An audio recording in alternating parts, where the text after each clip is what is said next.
Salamah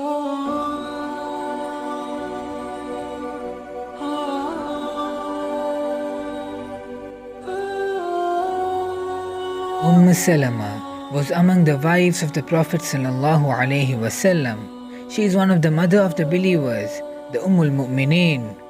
But from the story of her marriage to Rasulullah sallallahu alaihi wasallam, wallahi, we learn so many lessons, of which one is so important that I felt I have to share it with you. And in the spirit of Ramadan, inshallah, you will find this piece of knowledge beneficial for you for lifetime. Salamah, that's her kunya. Her real name was Hind binti Abu Umayyah. Before her marriage to Prophet sallallahu alaihi wasallam, she was married to Abu Salamah. And again, Abu Salamah is his kunya, and his real name was Abdullah ibn Asad. And an interesting fact is that Abdullah was a cousin of the Prophet sallallahu alaihi wasallam from his mother's side.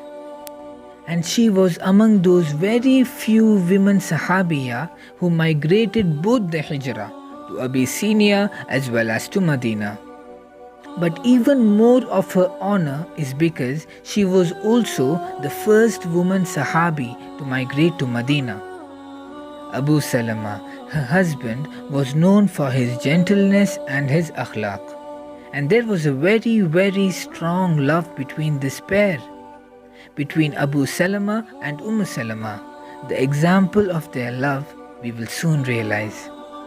On the day of Uhud, Abu Salamah was by the qadr of Allah injured very severely, and he was carried out of the battle. And he recovered from this injury but never fully. And he remained sick on his deathbed for a few painful months. And on his deathbed, Salamah comes to him and says these beautiful, soothing words to her husband. She said, "I have been told that if a man of Jannah dies and his wife never remarries, then she will go to Jannah with him." And then just to console him, she said the opposite of it as well, that if a woman of Jannah dies and her husband never remarries, then he will go to Jannah with her.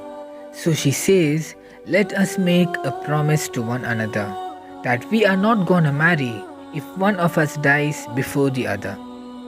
Subhanallah, look at her manners. But then Abu Salamah says, will you listen to what I say? She says, yes, I have never disobeyed you. And he says, if I die, then you shall marry. And subhanallah, this shows the love they had for each other. He doesn't want her to remain alone all her life. She has a long life ahead.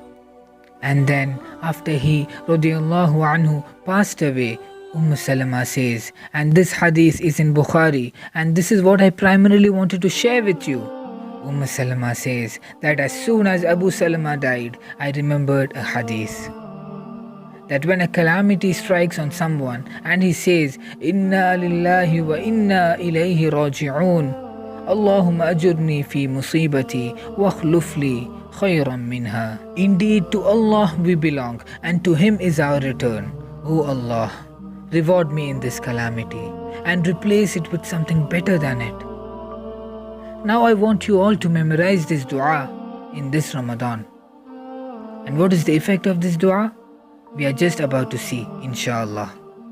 So she says that I was reminded of this hadith that whoever says this dua when a calamity strikes on him, Allah will replace what he lost with something better than it. Salamah says that I supplicated this dua immediately. But I thought, who could be better than Abu Salamah? And wallahi, she loved Abu Salamah sincerely. And this proved by the fact that after his death, she was proposed by none other than Abu Bakr radiallahu anhu. But she rejected. Imagine, even Abu Bakr does not match up to the level she has given to Abu Salamah. Subhanallah. But Allah has planned something far more superior. Because the next person to propose her marriage was Muhammadur Rasulullah sallallahu alaihi wasallam. So, Allah decreed for Salamah none other than the messenger of Allah himself. And by the way, she didn't only get someone better than Abu Salamah, but there is another aspect to it I want you to see. The promise that Salamah was desiring to make to Abu Salamah was, I won't marry anyone after you, because it will directly give me Jannah, because I know you are a man of Jannah. Right? This is what she said. But then, what Allah replaced for her? Allah didn't just replace her husband with someone far better, but even replaced her Jannah. She will now be in Maqam Mahmuda with Prophet Sallallahu Alaihi Wasallam. That is the highest rank of Jannah. So let us all learn from this and memorize this dua. Inna lillahi wa inna ilayhi raji'un. Allahumma ajurni fi musibati wa akhluf li khayran minha. ए रब ए हक हमें सब्र जमीला अता कर, ये आफतें हैं जो हम पर, जज़ा तू इनका हमें बदल कर। तेरे वादों पर है हमको यकीन, है उम्मीद तकदीर पर अब भी हसीन। जो खोया है हाथों से मेरे, तू इन्हें खैर एक कसीर कदर कर।